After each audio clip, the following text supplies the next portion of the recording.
Joining me here in the studio, the Republican senator from Texas, Ted Cruz. You're the man in the middle of this whole fight. So here are the stakes. Defund or delay, say you and other Republicans. The president says, no way, this law is moving forward. Are you in control of what happens next? Look, at the end of the day, every senator has to decide how he or she is going to vote. Every representative has decided how he or she is going to vote. The House last night at 12:30 in the morning voted to keep the government open, to fully fund the government, but at the same time the House responded to the millions of Americans who are hurting under Obamacare, and I think the Senate needs to do the same thing. You keep saying that the Senate and the House should listen to the American people. I looked at polling this week that shows in a lot of quarters the bill is unpopular, the law is unpopular. 56% want to uphold this law. So when you say listen to the American people, they're not necessarily with you. Well, look at the phrasing of that. Uphold this law. I promise you, if you do any poll on do you want to uphold this law, the answer is always yes. So it's just polling methodology? Look, there are a lot of polls that are done for advocacy purposes. I promise you, any single senator who goes home to his or her state, any representative that goes home to his or her state, and you hold a town hall, and you just ask people, what are you facing? I mean, I've spent hundreds of hours crisscrossing the state of Texas, traveling nationally, and people all over the country, they're losing their jobs, they're being forced into part-time work, they're facing skyrocketing health insurance premiums, and they're losing their health insurance. So we'll get into some of the particulars of Obamacare, because obviously there's more to that story that advocates would argue, but let's just stick with the here and now. So how does this end? Because as I understand it, you would only support defunding of Obamacare. A delay for you is not enough. Well, let's talk about the next steps. The next step is the Senate needs to act. And right now, the Senate's on recess. In my view, Harry Reid should call the Senate back in today. We have a bill in front of us. There's a government shutdown in 48 hours. Listen, I would love to be back in Houston with my two little girls, playing with them this afternoon. As you know, I'm here in Washington, D.C., because I want to be here and ready to work. And there's no reason the Senate should be home on vacation at a time such as this. The Senate has acted, the majority leader will say, passed a bill to keep the government open, and now we've gone back to trying to delay or defund Obamacare. So the Senate is saying, we're not going to take this up. Should they take up part of it? Should there be votes? Would you filibuster this bill? Well, let's be clear what the Senate has done. So far, Majority Leader Harry Reid has essentially told the House of Representatives and the American people, go jump in a lake. He said, I'm not willing to compromise. I'm not willing to even talk. His position is 100% of Obamacare must be funded in all instances, and other than that, he's going to shut the government down. Now, David, I hope he doesn't do that. If Harry Reid forces a government shutdown, that will be a mistake. I hope he backs away from that ledge that he's pushing us towards. But that is his position. But Senator, even Republicans that I've spoken to, your colleagues, say Senator Cruz can't blame Harry Reid for shutting down the government. Senator Reid acted.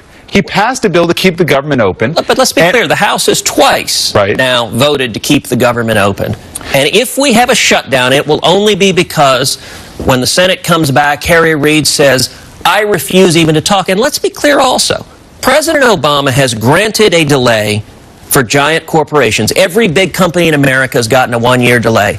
If Harry Reid shuts the government down, what he will be saying is American families don't get treated as well as we treat giant corporations. Giant corporations don't have to suffer, get a delay on the harms from Obamacare, but hardworking American families, he's going to insist that they suffer now. It's interesting. Democrats say, you know, the problem with Senator Cruz's position is that it's a purist position. There are problems with Obamacare. The White House admits that. We talked about polling in some quarters indicating great dissatisfaction with the law, as you're talking about in town hall meetings. But you haven't engaged in a debate about how to change the law. What you've gone out and said is, let's kill the law altogether. Let's defund it. Actually, with respect, David, I think the premise of your question is wrong. It is the Democrats who have taken the absolutist position. I've engaged. I'd like to repeal every word of the law. But that wasn't my position even in this fight. My position in this fight was we should defund it, which is different from repeal.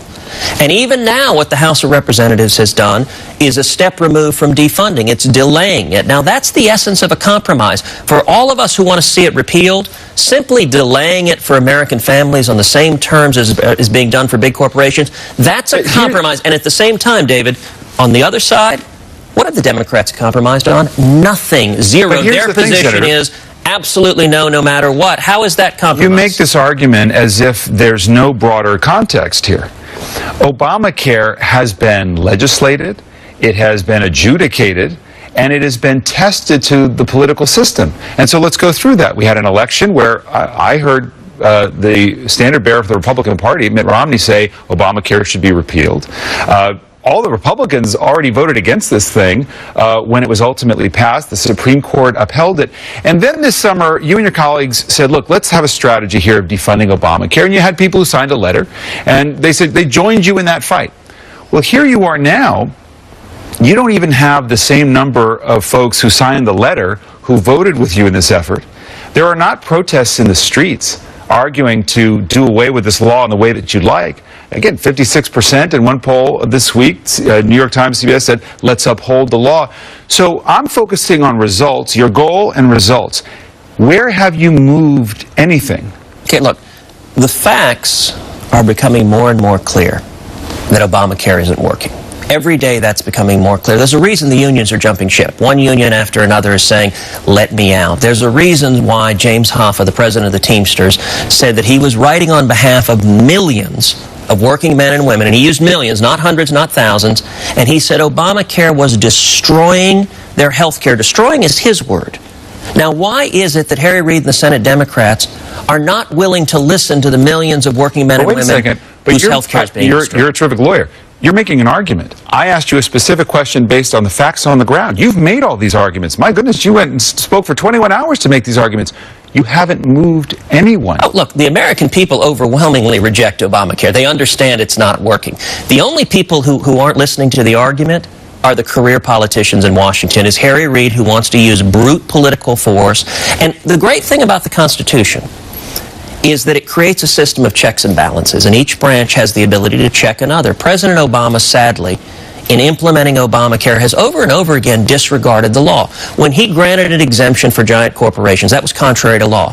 When he granted an exemption to members of Congress, that was contrary to law. Right now we have a system where the rich and powerful, those with connections to the Obama administration, they get spared some of the burdens of Obamacare. But those who are struggling, single moms and young people and people who are just trying to make it, they don't get the same. You're an opponent of the law. There is, of course, another side to this story, right? Millions of Americans are getting access to health care that they couldn't otherwise afford. Folks who have children, they can now be on it up to 26. Republicans agree with things like not having pre-existing conditions get in the way of getting insurance. Utilization is down. I spoke to a hospital administrator in Illinois this week, quite skeptical of the law, who said, look, utilization is down. That could ultimately be helpful for health care costs.